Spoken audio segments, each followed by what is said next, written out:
Hello friends, welcome to my channel. तो आज मैं बना रही हूँ गुड़ की पापड़ी। तो गुड़ की पापड़ी बनाने के लिए अभी मैंने लिया है 1 कटोरी आटा और 1 कटोरी गुड़ और कुछ पिस्ता, किशमिश और बादाम, काजू, ये सब लिए हैं। तो मैंने रखी है कढ़ाई गैस पर और गैस चालू कर दी है और मैंने एकदम न्यू घी खोला है बिकॉज कि आज है अनंत चतुर्दशी। आप सबको पता है आज गणपति बप्पा का विसर्जन है। कल रात को ये वीडियो बनाया था मैंने, तो अभी अपलोड कर रही हूँ क्योंकि बहुत लेट हो गया था मुझे काम करते करते। तो मैंने सोचा चलो आज मैं आप लोग को ये वीडियो शेयर करती हूँ जो मैंने अनंत चतुर्दशी पे रात। तो आज मैं घर पर ही बप्पा के लिए गुड़ की पापड़ी बना रही हूँ। उनको मीठा बहुत पसंद है। वैसे मैंने 5 दिन के लिए रखे थे, बट है ना, जितने दिन मैंने लड्डू बनाने थे बनाए, उसके बाद भी विसर्जन के बाद भी मेरे जो मंदिर है भगवान के मेन, वहाँ पे भी मैं कुछ ना कुछ मीठा बना करके भगवान को भोग लगाती ही हूँ। तो चलो स्टार्ट करते हैं कुछ बनाना।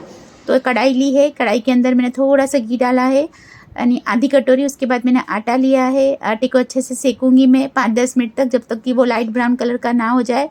तो आटे को सेकते ही रहूँगी। और घी कम लग रहा है तो थोड़ा सा घी आप और ऊपर से डाल सकते हैं। उसके बाद आप क्या करेंगे, जो आपने काजू, बादाम और किशमिश लिए थे ना, इलायची, उन सबको अच्छे से थोड़ा सा, मतलब खुरदुरा खुरदुरा, थोड़ा सा मोटा बारीक पीस लेंगे। और एक साइड में आप आटे को अच्छे से सेक लेना है। आपको आटा कच्चा नहीं रहना चाहिए। आटा तो सीखते जाएगा। चलो बीच में कुछ स्टोरी भी करते हैं, यानी अच्छी अच्छी बातें भी करते जाते हैं। आप जब भी खाना बनाना तो पॉजिटिव वाइब्रेशन के हिसाब से खाना बनाओ, मतलब कि आप अच्छा सोच कर खाना बनाओ, तो उससे क्या वो गुण उस खाने में भी आते हैं। अगर आपको बहुत गुस्सा आ रहा है तो खाना मत बनाइए, 5 मिनट के लिए रुक जाइए, लेकिन खाना हमेशा खुश होकर बनाना चाहिए, क्योंकि वही खाना हमारे घर वाले सब लोग खाते हैं, तो उनमें भी वो पॉजिटिव वाइब्रेशन आएगा। अगर आप गुस्से से खाना बनाओगे तो खाने में भी गुस्सा जाएगा और वही खाना फिर वो अपने परिवार के लोग खा के गुस्सा करने लग जाएंगे। तो इसीलिए पॉजिटिव वाइब्रेशन के हिसाब से खाना बनाना चाहिए। और अगर आपका ज़्यादा ही माइंड डिस्टर्ब, ऐसा लग रहा है कि हम लोग को बहुत गुस्सा आ रहा है, तो हमको क्या करना चाहिए, साइड में भजन चला देने चाहिए, कुछ भी, हनुमान चालीसा या जो भी आप लोग जो भी भजन सुनते हैं, जो भी म्यूज़िक आपको पसंद है वो आप चला सकते हैं। लेकिन आपको खाना बनाते समय खुश ही रहना चाहिए, तो इससे सबके लिए अच्छा रहता है, सबकी स्वास्थ्य भी अच्छा रहता है, तबीयत भी अच्छी रहती है। तो अभी अब फाइनली बातें करते करते देखो आटा भी रेडी हो चुका है, लाइट ब्राउन कलर का हो चुका है आटा। और आपको उसे धीमी आंच पर ही सेकना है। गैस को तेज़ मत रखना। अगर आपने गैस तेज़ रखी तो आटा जल जाएगा। आटा सिकना चाहिए, ठीक है। तो आटा अच्छे से सिक चुका है। अभी मैं इसके अंदर डालूँगी गुड़। लाइट ब्राउन होने के बाद आप इसके अंदर गुड़ डाल दीजिए।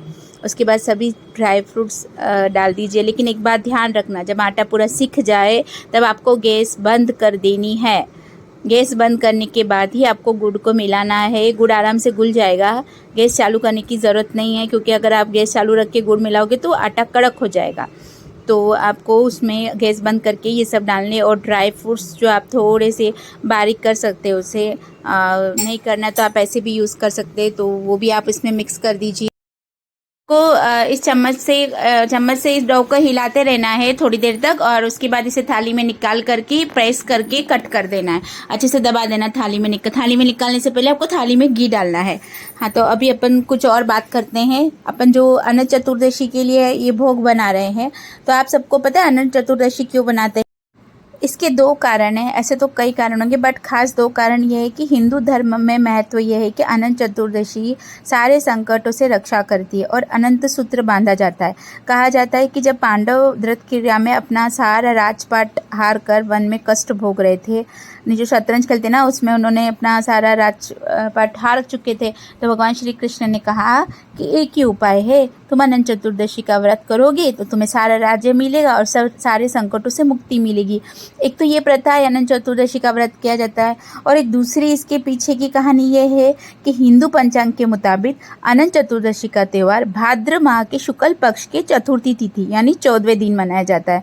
तो पौराणिक कथाओं के अनुसार जब महर्षि वेदव्यास ने गणेश जी को महाभारत लिखने के लिए मना लिया, तो बप्पा ने शर्त रखी, जब मैं लिखना शुरू करूंगा तो कलम नहीं रोकूंगा, और अगर कलम रुक गई तो मैं लिखना बंद कर दूंगा। तो वेदव्यास जी ने कहा, अच्छा बाबा ठीक है, आप लिखते रहो और मैं पढ़ता रहता हूँ। तो वेदव्यास जी ने कंटिन्यू 10 दिन तक कथा बोलते गए, गणपति बप्पा लिखते गए। गणपति जब लिखते रहे 10 दिन तक, तो उससे क्या हो, गणेश जी के शरीर का तापमान बढ़ता गया। तो गणेश जी के शरीर का तापमान कम करने के लिए महर्षि वेद व्यास ने उन्हें एक सरोवर में स्नान कराया। वेद व्यास जी ने गणपति बप्पा के शरीर के तापमान को कम करने के लिए उनके शरीर पर सौंधी मिट्टी का लेप लिया था। तो लेप जब लगाया ना, तो लेप सूखने के बाद गणपति जी का शरीर अकड़ गया। फिर उन्होंने उन मूर्ति को स्नान कराया। तो इस प्रकार गणपति बहुत खुश हुए, बहुत। तो गणपति बप्पा ने कहा, जो भी मुझे पृथ्वी पर लाएंगे, मेरा चतुर्दशी के दिन मुझे लाएंगे और अनंत चतुर्दशी के दिन मुझे स्नान कराएंगे, मैं उस पर बहुत प्रसन्न होऊंगा। तो इसीलिए ये प्रथा है कि चतुर्थी को गणपति को लाया जाता है और अनंत चतुर्दशी को बप्पा को विदा किया जाता है। तो और इस प्रकार मेरी गुड़ की पापड़ी भी हो चुकी है रेडी। मैं इसे प्लेट में कर रही हूँ, अच्छे से उसे दबा रही हूँ ताकि उसे मैं कट कर सकूँ। तो आप उसे अच्छे से पुशअप कर सकते हैं। प्लेट में निकालने के बाद थोड़ा सा ठंडा हो जाए फिर इसे कट करना। तो आप इसे अच्छी स्लाइस में कट कर सकते हैं या फिर आप इसे मोदक बनाकर भी भेंट कर सकते हैं। बट मैं छोटी छोटी पापड़ी बना करके इसे डब्बे में सर्व कर दूँगी। तो आप इसे 2-3 दिन में भी खा सकते हैं, 7 दिन तक भी खा सकते हैं, ये कभी ख़राब नहीं होती है। तो बनाइए पापड़ी। और एक और स्टोरी सुनते हैं अभी। एक कारण ये भी है कि भगवान विष्णु की पूजा की जाती है अनंत चतुर्दशी के दिन। आपको पता है अनंत चतुर्दशी के दिन भगवान विष्णु के अनंत रूपों की पूजा की जाती है। साथ ही इसी दिन कच्ची डोरी के अंदर 14 घाटे लगाकर भगवान विष्णु को अर्पित करना महत्वपूर्ण माना जाता है। और एक प्रथा ये भी है कि गणपति का विसर्जन भी किया जाता है, साथ में भगवान विष्णु की भी पूजा की जाती है और इससे क्या होता है, दुखों का नाश होता है। इसलिए हिंदू धर्म में इसका काफ़ी महत्व। आप लोग को एक और बात बताती हूँ जब तक ये ठंडा होता है। एक बार पौराणिक कथाओं के अनुसार एक बार गणेश जी को तपस्या में लीन देखकर तुलसी जी उन पर मोहित हो गई। तो तुलसी जी ने गणपति के सामने शादी का प्रस्ताव रखा, लेकिन गणेश जी ने खुद को ब्रह्मचारी बता दिया कि मैं तो ब्रह्मचारी हूँ, ऐसे बता दिया और शादी से इनकार कर दिया। गणपति की बात सुनकर तुलसी माता क्रोधित हो गई। उन्होंने क्या किया, गजानन को श्राप दे दिया कि जाओ तुम्हारी भी 2 शादियाँ हो जाएगी। इस प्रकार गणपति जी ने 2 शादियाँ कर ली और गणेश जी के जो 2 पुत्र है शुभ और लाभ, वो सिद्धि जो हम साइड में रखते हैं ना, उनका पुत्र शुभ है और रिद्धि जो हम लेफ्ट साइड में रखते हैं उनके पुत्र का नाम लाभ है।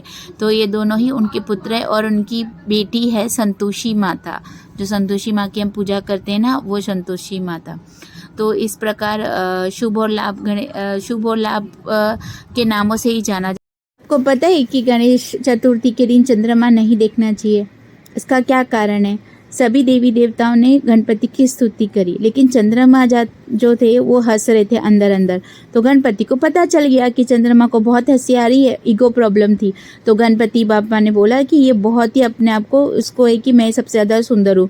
तो गणपति जी ने आकर क्रोध में आकर उनको श्राप दे दिया कि तुम अभी के अभी काले हो जाओगे। और उन्होंने फिर चंद्रदेव को कहा कि अब से जो भी तुम्हें देखेगा उस पर बड़ा भारी कलंक लग जाएगा, इसलिए तुम्हारी ओर कोई भी नहीं देखेगा। यह सुनकर चंद्रदेव बेहद दुखी हो गए और झील में जाकर कहीं छिप गए और गणपति से क्षमा याचना करने लगे। चंद्रमा के लाख कहने पर गणपति ने फिर उनको माफ़ कर दिया, लेकिन उन्होंने बोला कि देखो मैं अपना दिया हुआ श्राप तो वापस नहीं ले सकता। एक काम हो सकता है कि 15 दिन तक तुम्हारे साथ रोशनी रहेगी और 15 दिन तुम्हारे साथ रोशनी नहीं रहेगी। तो बोलते ना अमावस्या और पूर्णमासी, वो सब इसीलिए होता है। गणपति के श्राप की वजह से चंद्रमा पे 15 दिन अंधेरी रहती है और 15 दिन उज्ज्वली रहती है। तो चलो अभी करते हैं दीपक। बहुत हो गई स्टोरी, तो मैं गणपति की आरती करने वाली हूँ और हो गई है संध्या टाइम, 7:30 हो चुका है।